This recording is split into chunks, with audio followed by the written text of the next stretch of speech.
people who do meditation for just 60 days, 74% of those people lengthen their telomeres. And 74%? And telomeres are the little shoestrings on the end of your DNA that tells you your true biological age. So imagine somebody's telomeres lengthened by 10%, they get 10% of their life back. Yeah.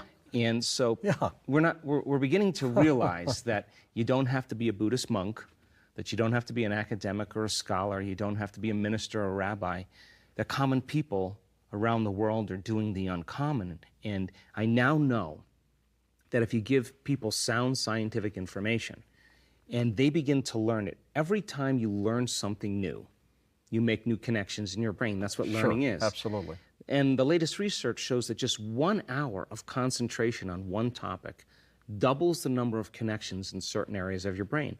So, but if you don't review that information, you don't repeat it, you don't think about it, those circuits prune apart within hours or days. So learning they fade away. Right. So if learning is making new synaptic connections, then remembering is maintaining and sustaining them. So what's the relevance? Well, if you get a community of people together in a room and you deliver the proper information, and then you tell them to turn to the person next to them and explain what they're learning, once they start engaging the other person and they start thinking about it and talking about it, they're causing their brain to fire in new sequences and new patterns and new combinations. And whenever you make your brain work differently, you're changing your mind, because mind is the brain in action. So if you keep reminding them of what they're learning, in time they begin to install the neurological hardware in their brain. I love it. In preparation for the experience. Now, if you set up the conditions in the environment and you give them the proper instruction, a certain That's important. That's important. They have to get their behaviors to match their intentions, just like any skill. Get their actions equal to their thoughts, get their mind and body working together. When they do, they are going to have a new experience, and it's going to change them. And experience enriches the circuits in their brain philosophically, and then all of a sudden, the end product of an experience is an emotion.